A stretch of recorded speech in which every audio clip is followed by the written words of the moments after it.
Ladies, the Chicago Bears have named Caleb Williams, even though that's not really breaking news for real.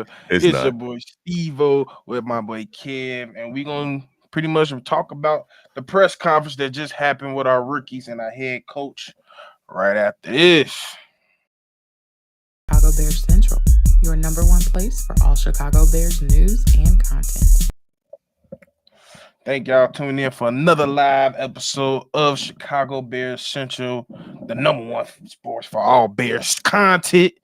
Hey man, so let's get straight into it. So first, before we even knew it was gonna be breaking news, Caleb Williams was saying by a question. The question was like, do you think everybody knows Caleb's the quarterback coming in? Do you think such and such stuff? He's like, yeah, he already know.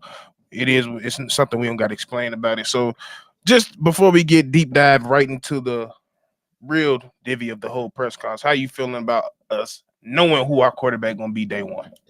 I mean, we knew who our quarterback was going to be the second they traded Justin Fields. There's no quarterback controversy in Chicago. There was no, it was just like a passing question that one of the reporters asked Eberflus, and he was like, "Oh yeah, of course he's the starter," and that's exactly how we taking it. Yes, he the starter. There's no question about it.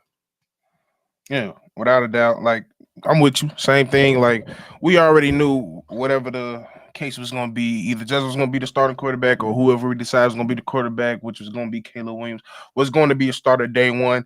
And it should have been no thoughts. Everybody was like, oh, everybody was trying to make the whole topic of like, should we do like what they did with Patrick Mahomes and what they did and I'm like, it's a completely different situation. This is the best situation a number one pick has ever got themselves into. So there's no doubt Do he you should be starting.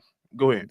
do you see Alex Smith on the sidelines waiting? Do you Exactly. see Andy Reid coaching and calling plays? Absolutely not. There's no reason to even consider putting Caleb Williams on the bench. Now, I will say, temper your expectations about what he's going to do in his first year as a quarterback in the NFL. But besides that, yes, he's going to start from day one. Yeah, without a doubt. Yeah, I think we all knew that. But let's get straight into this press conference, though. So the first speaker of the day was our head coach and Matt Eberflus, looking like I don't even know something. Hey, did you hear his story about how he got the beard? Nah. So y'all said it's because his wife. And now it can't go nowhere because fans are saying we got Caleb since you had the beard. We got all these trades, got the beard. And I ain't gonna lie, you look like a weird father anyway when you don't have a beard. So you better keep that beard. Yeah, keep the beard. He looks like Oh a yeah, leader of men with that beard.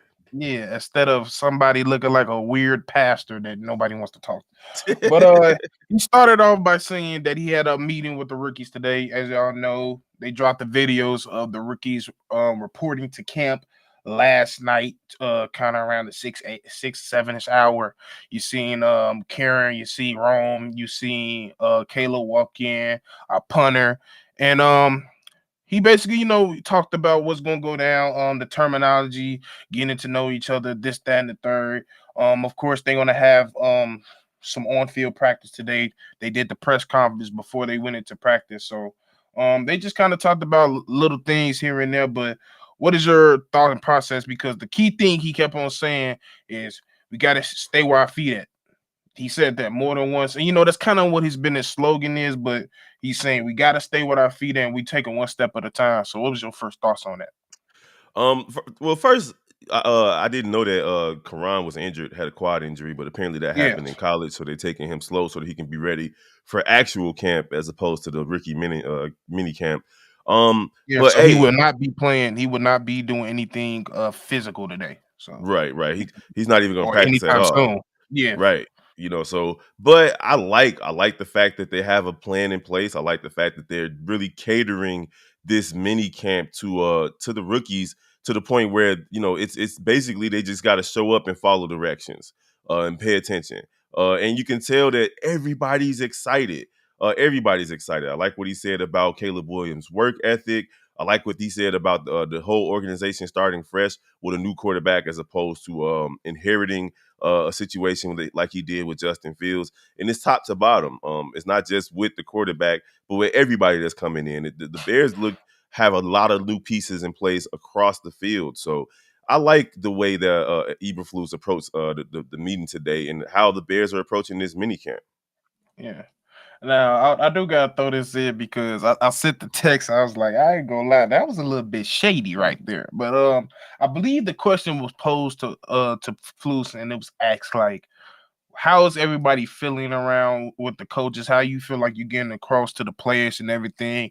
And he said, we're having fun. We're having a lot of fun. And this is his words. He says, fun is easier to have fun when you have coaches that know what they're doing. And when he said that, I was like, oh, that's a motherfucker diss Gatsy and a couple people. And it's true because we seen it in the season, even with our former quarterback and everything, arguing in mid-game about what formations we're gonna be. We didn't really see that cohesive unit on the sidelines. It was always felt like they was completely separated from each other. And I think it's kind of like it was funny, but at the same time, it's like you built that damn staff. So it's kind of like you throwing yourself kind of under the bus as well. But it also kind of shows the type of depth and time it took for them to bring this whole staff together to the fact that now he feels like he has an actual staff together to put together a winning team. What was your thoughts on that? So here's the thing. That just goes to show that maybe he wasn't the person that put all those pieces into place. Now he did.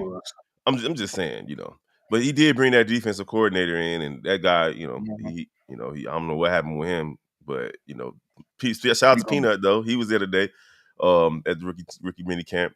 And honestly, even if he put that staff together, sometimes you gotta learn from your mistakes and get new lieutenants and new generals in place. Because the Bears, there are 4 games last season where they just literally took victory from themselves, and that's on coaching. That's on Eberflus on down. So he can take accountability himself, but surrounding yourself with people who do know what they're doing is important. It's just very important. Honestly, there's no way the Chicago Bears are going to be successful as an organization if the other coaches don't know what they're doing either. So I'm excited to see what they can do, what type of product they can put out on the field. Most definitely, and they feel pretty excited about things. They every time somebody brings up the name Shane, everybody lights up because they just know and they feel so confident in what they got coming in here. Before we go to Rome, what was your thoughts on every time he talks about Shane? Like he has a different type of light about him. It's not only him but the whole team. Yeah, because he's around an offensive mind now. Whereas with Lukey Dookie, that guy was just, let's be honest, he rode the coattails of a Hall of Fame quarterback to a offensive coordinator job. He wasn't even an offensive coordinator. He was a quarterback's coach in Green Bay. And he found himself in a situation where, honestly, he was just outclassed. Like, he was overwhelmed with having to draw up plays in situations where we had to get the ball down the field. So Shane Waldron is walking into a situation where you know how Chicago public schools was. If you just showed up and you was quiet and nice, you was gonna get good grades. Yeah. Yep. So Shane Waldron's walking to a situation where the class clown is no longer around, because this dude Luke Getsy was a terrible offensive coordinator. Anybody following up him is gonna make the head coach smile. Like, anybody is gonna make him smile. And it kind of like, around this time going into camp, we was hearing so many things, especially when when the pads came on, we kept on hearing every day, like, I don't know if the offense winning today. It looked like the defense is dominating them. Yeah, last year, that's all, and I'm pretty sure that kind of got on the coaches as well at the end of the day, especially at this level. Coaches, especially defensive coaches, want to be challenged because they know the offensive threats they're going to be met with each week. So if they feel like they're dominating you every freaking week in practice, it almost feels like we're not getting any better. We don't know how to prepare for other things because we smacking y'all every time we in practice. So you got, especially now, you got a dog like Eric Washington his ear now. You got Shane Waldron and Kerry, everybody that they just brought in. It's a real legit. It's 2 teams. It's not just like you got the defense and you got the coaching team that you got to worry about as well. So that it. So let's get the next talker in this press conference was our future probably number 1 wide receiver, Rome Odunze. You know, they didn't really ask him too much. A lot of them was what's how your feelings, which how's it like catching the ball from from Caleb. And the thing that I got away with it when he says everything he does is effortless. Mm-hmm. The throws that he makes that is difficult for everybody else, it's not difficult to him. And for his age, he's very fundamentally sound. And that was it made it once again, it's just making me feel way more better than some of the critiques that I had him when before he came in, because like I said, it wasn't that I don't think that he could have done it. It was because the offense that he was in didn't really ask him to do all that. But what was your thought on that though? Well, one, I like Rome's approach. He when he said that DJ Moore came to him and told him it's going to be a race to 1K, and that every wide receiver should have a wide receiver one mentality. I love that about the kid. That's another thing. I'm glad you brought that up. And the fact that he mentioned how important it is to take what he learns in the classroom in terms of studying the playbook and everything and immediately translating it to the field, that was dope. I like the Mhm. fact that he's excited to be on the team with Caleb Williams and the fact that they're Yep. both two rookies learning together. And when he said that he's very talented and it's effortless of how he can throw on schedule, off schedule, from any angle and get it there, and that you have to be ready as a receiver because even if you don't think you open, you can find yourself with the ball in your hands. That was good. And I also like what he said about Shane Waldron. They asked him, how did he feel about Shane Waldron's offense? Did he watch many Seahawks games? He's like, hey, I'm not really a Seahawks fan, Yeah. so I didn't watch their games, but I have been watching tape since I've been drafted here on Shane Waldron's offense. And he said, hey, it's explosive at times where it needs to be. You got the intermediate stuff as well. So hey, and he said he's dialed in. The fact that he said that a successful mini camp for him would be the fact that he just stayed dialed in, stayed focused. All of that's God important. damn, you taking all my talking points, kid. You asked me what I thought about Rome, and I'm I'm just go sorry. ahead, folks.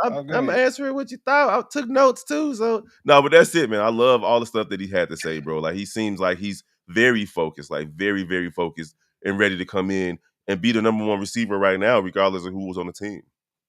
Yeah, like that's another thing. Like he basically said, like he wants everybody to have the mindset in the wide receiver room that they're number one, that they could walk away this year with 1K. He wants a very healthy, competitive relationship with all his wide receivers, and we're starting to even see that. Like even with those interviews even with the defensive side of the ball, like you see DJ and TJ talking shit, but it's healthy, it's fun, it's a brotherhood there. And it's really like that because they like I said last night in the live, everybody that's been on this team for at least a year now is ready to win at this point. They could give a damn what their personal stats is at this point. But the fact that he's coming in and he wants everybody on that and just like that coming at him on defensive side, it shows me so much about him. But like you just said, he wants to be dialed in and very detailed. With him being next to Keaton Allen, who's basically the definition of that in a wide receiver, how you feel he's gonna learn from him? He's about to learn a great amount from him and DJ Moore. Yeah. This is why Rome is walking into probably a better situation than Caleb Williams, in my opinion, because Caleb Williams is going to have to learn their route trees and where they break out and all that stuff, how they come out of their breaks, how fast they are, so where to put the ball, where they like it. But Rome is going to be able to learn the ins and outs of jamming people on the line, of running your routes, how to stick your foot in the ground and get out. I mean, like you're talking about DJ Moore you talking about Keenan Allen too, bro. Like Rome is walking into a situation where he's going to get a wealth of knowledge, bro. A wealth of knowledge from pros, a super duper pro. Because of course Keenan Allen's like what, 32, 33 years old, and then you also have DJ who's just coming into his own, who's ready to catapult himself into superstar status, and then you got Rome. Yes, so Rome is in a beautiful situation, and the fact that he's already ready to learn, he's not coming in with this diva mentality, is all the more better for the Chicago Bears. And speaking of divas, the quarterback who's everybody thought he's going to be a diva came in next, and like I keep saying, even each time Caleb talks, it's a level of humbleness that I've seen each and every time. He coming in and he not even thinking about some of the stuff he thinking about. He worried about the terminology. He even said that when he was in on his 30th visit, which he kept on saying, the 30 visit was huge. And he said that more than once. So they even asked him, some people asked him, like, did you get asked for some early access for the playbook? He said, if I could, when I could get early access, I got it. And he even said he's starting to teach some people some terminology in the playbook that if case they don't know, he feels like he's capable and has the understanding to do it such that as well. So just coming off rip from his first few comments in the press conference, what you think of Caleb Williams so far? I mean, so like I never really bought like once the Bears decided to move on from Justin Fields, I did a lot of studying on Caleb Williams because we heard all the brouhaha. Oh, he wants to have stock in the team, and oh, he doesn't want to come to the Bears, and oh, yada yada yada. Oh, he's a diva. His dad is all up in the business, and so on and so forth. And it's been the furthest thing from the truth, at least in my experience, from the things that I've read about him and looked up on and researched. This kid is humble, and he knows that he doesn't know it all. The fact that he said he felt good about the top 30 and it was important to get the verbiage, the drops and the cadence and all of that stuff after he left the top 30. He's been diving into the playbook so he can teach others. And what he said after that is what stood out to me. The fact that he wants to teach others, and if he can't teach others, that shows him what he doesn't know. Like that's a fact. that's huge. Yeah, That's like, huge. and that takes the type of person like I keep saying, I keep learning more about the person, Caleb. Like what you just said, he feels like if he can sit here and spit it out to a point that you can understand it, that means it's more work to be done on his part. One of the first things he said starting off in this conversation, I'm still getting used to learning people's names, which means he's still building relationships throughout with his teammates, which is the most important thing. That's the most important foundation of any successful kinship with a quarterback and his team. It's not just his wide receivers or his O-line, with his team. When they're going to look to him when things get rough, they're going to look to him. They're going to look at his body language when things is rough, when the trenches is getting shaken up and they need somebody in their leadership to calm them down and get them right, or to fire them up when they need to. He brings it all.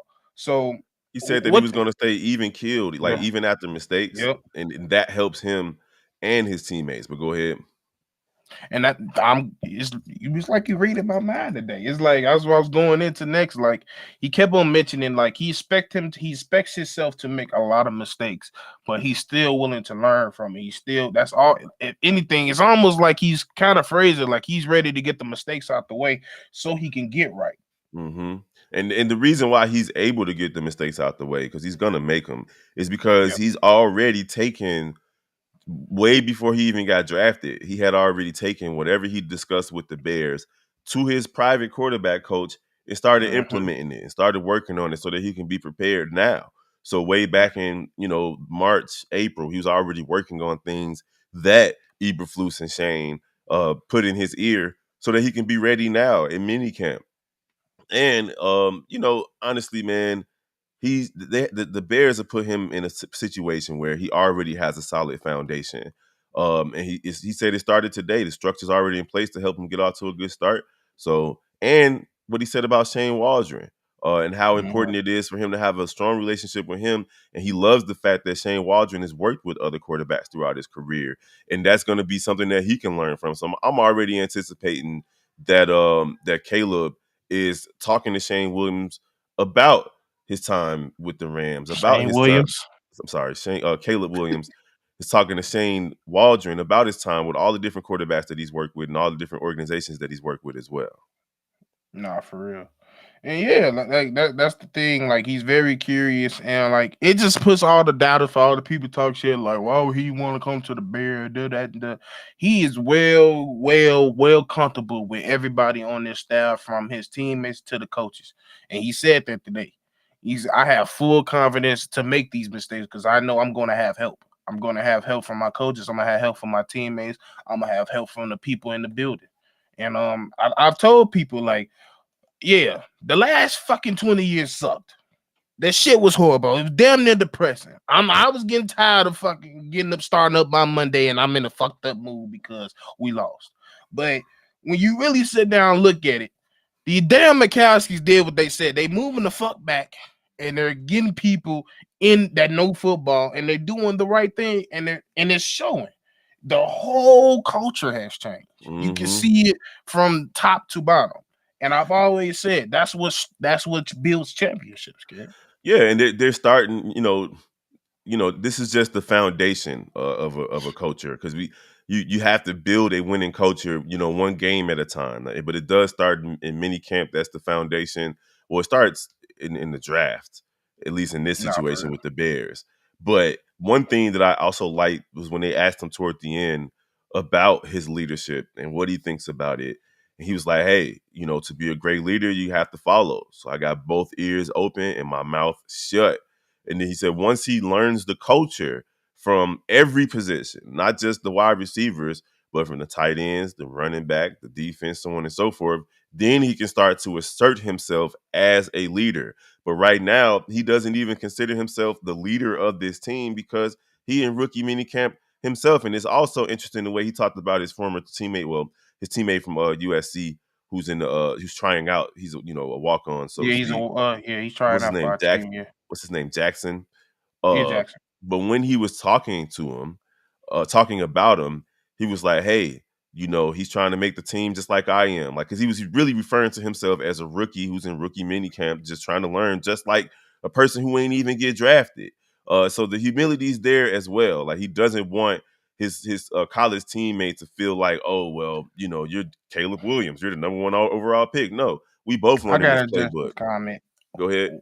I just got to address this comment. What do you mean, like, too much trust is given to Williams? What do you? Yeah, what trust? You mean by that? What trust have we gave him? Yeah, what are you talking about? Acting like we gave this motherfucker the key of the city already. Should the Bears not have named him the starting quarterback already? Are you saying that he needs we to already knew he was gonna be it? You saying he gotta go earn it? So right, he gotta earn it through mini camp against fucking Tyson Bagent. That's what you talking about? That's the trust that we ain't been doing. Yeah, like I don't know what y'all mean by that, but like I said, like he don't even feel like he that motherfucker yet. Right. He said it himself. Like, he know it's a lot to learn here. So like, we ain't deeming him nothing. We not glorifying him nothing. We know what he's gonna bring here, but like, too much trust. I don't know what you're talking about, fella. I really don't. Exactly. And King Booker World, you're right. MHJ is looking like what everybody said Williams was gonna be. But his dad is teaching him that, like, hey, you got to be the diva. You got to have the give me the damn ball mentality, and that's fine. At the end of the day, man, you have to have trust in the quarterback that you drafted number 1 overall. It doesn't make sense to draft him if you don't trust him. That makes 0 sense.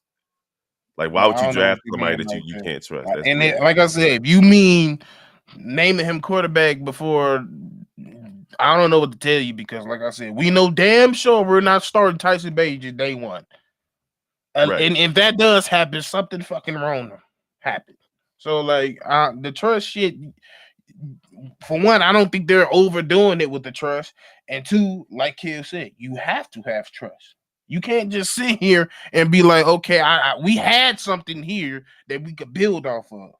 For you to trade them away and to actually go and this is still a risk.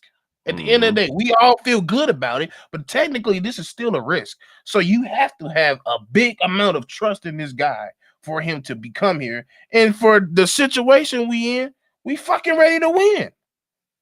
Yeah, I'm okay with Bears fans approaching this situation with cautious optimism or even like flat out trepidation.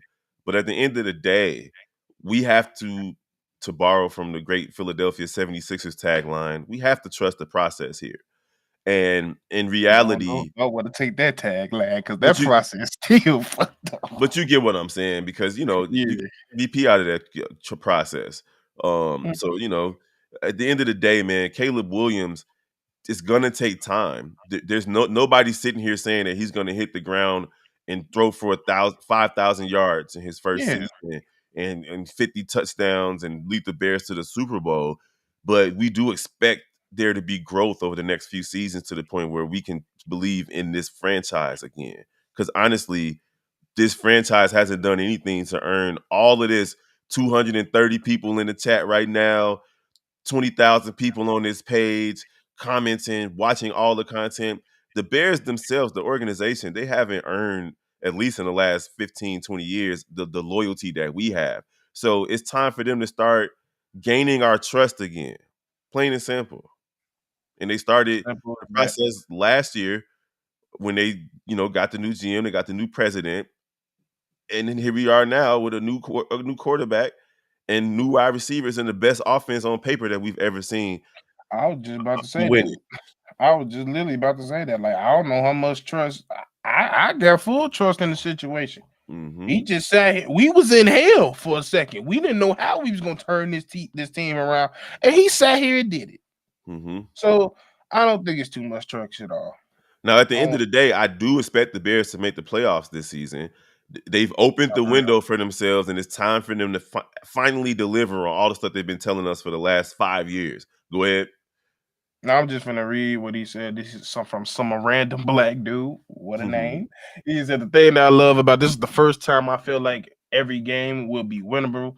Doesn't mean that we will, but I'll watch because no idea who is better than us on the field. Hey, I'm right there with you. Like, and it's not necessarily because I felt like a lot of those games last year was winnable, but I'm way more confident in coming into these games because I know we don't have a stupid mug calling plays no more on offense. I would say I know we actually fixed up the line a little bit. We fixed up the weapon side, and we got a quarterback that we believe in, and an actual offensive coordinator. What was it? The Minnesota game where it was 18 screenplays. Like, it was ridiculous. Only thing it wasn't even that. You got our quarterback hurt because you want to run a empty set and they blitz on third down. Yeah, like it's 3rd and 2 and we're gonna do a wide receiver reverse. We're gonna run back. Bro, and the tight end go snap the damn ball. Right. And you want to run the ball. You want to run the ball out of shotgun on 4th and 1. So you got to pick up 5 yards just to get the one that you need. Like, come on, bro. Let's not ignore. Let's not forget how terrible we were. He got to be talking to somebody else, bro. He ain't talking to us. Move on. We ain't got to. You can't be talking to us. Yeah, you better go back into the damn nature to find Jesus. Something, bro. You don't even address it. Look at him, y'all. Now I want to jump on the. Who is he talking? Hold on. Who are you talking about, bro? We jumping on the bandwagon of Caleb. We not gonna let you. Who? First of all, who is we? Who the fuck is you? And then who are you talking to? Like you over here. Hey, your name is Mr. Hebrew. If you don't go praise to some Hebrew lights and get the fuck on. Hey, chat. This dude must be new to the channel because this guy is tweaking hard. V-Dog. What are you talking about? It's not I'm not hesitating. I don't have the hesitation. I'm saying that I can understand Bears fans being cautiously optimistic because, we'd have been burned too many times. So I get it. But I'm not going to say that the Bears are putting too much trust in them. And I'm also not going to say that Justin Fields, like, this channel has been consistent about how we felt about the entire Justin Fields situation. This entire panel was okay with, we all love Justin Fields, but we were decidedly okay with whatever the organization decided to do.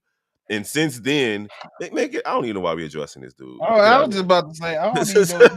That motherfucker go to the wilderness and praise us, do something.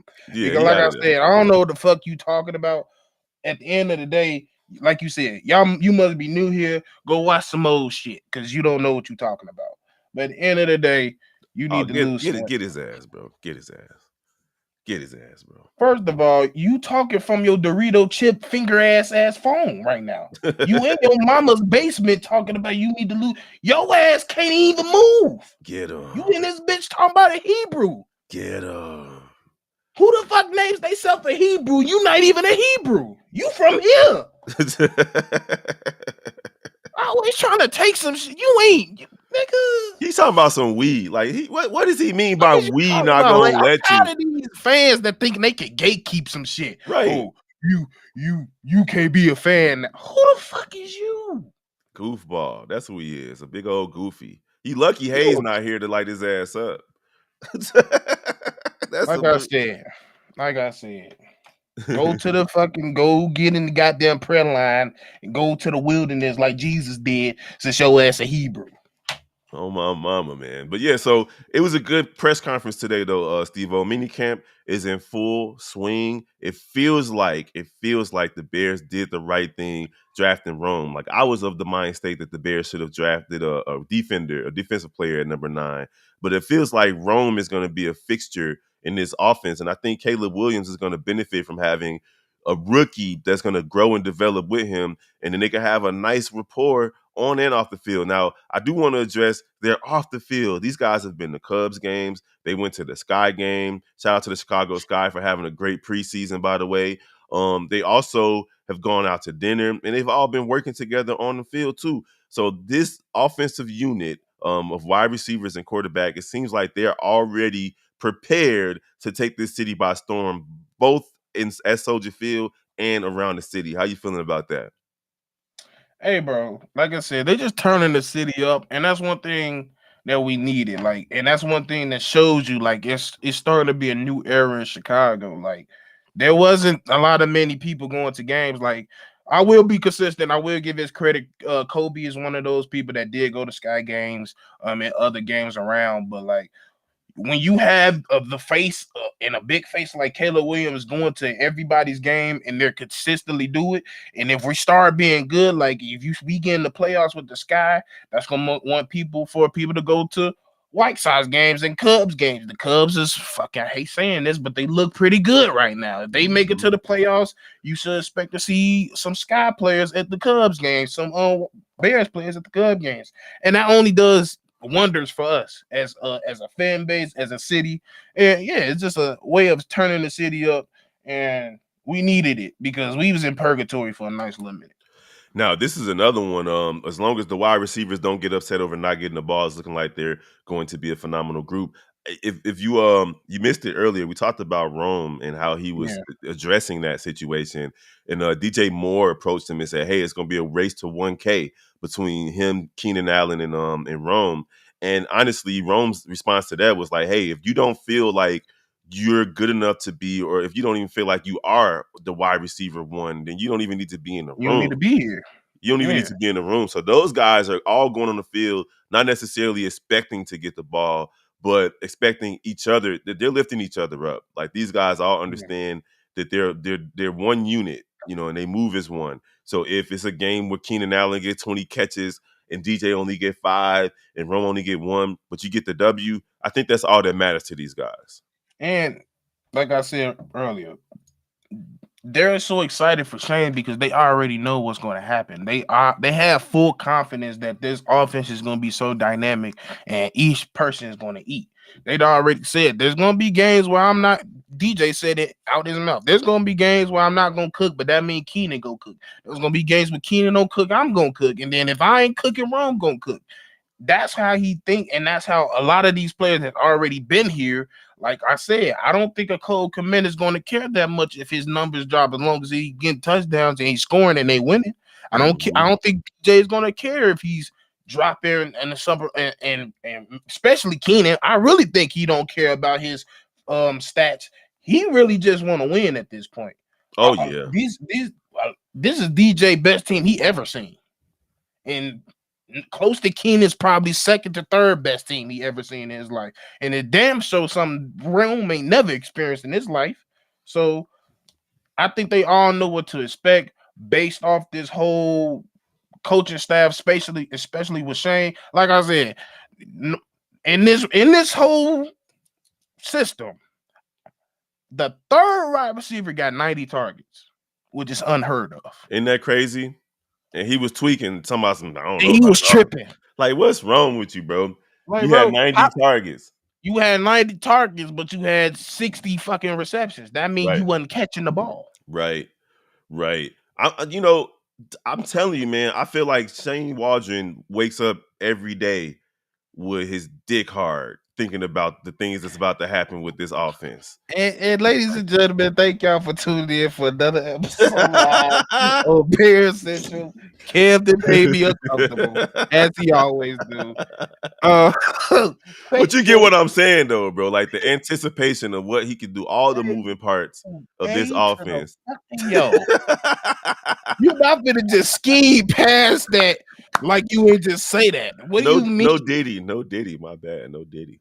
It's too late. We gonna wrap it up. Thank y'all for tuning in for another episode of Chicago Bears Central. Make sure y'all like, comment, subscribe. Call the number in the description. You know they do mailbags on the weekend. We've been waiting. Tell me what y'all think about mini camp about to start. Caleb Williams is our quarterback with everything. Like, comment, subscribe, and it's been real. We'll check with y'all in another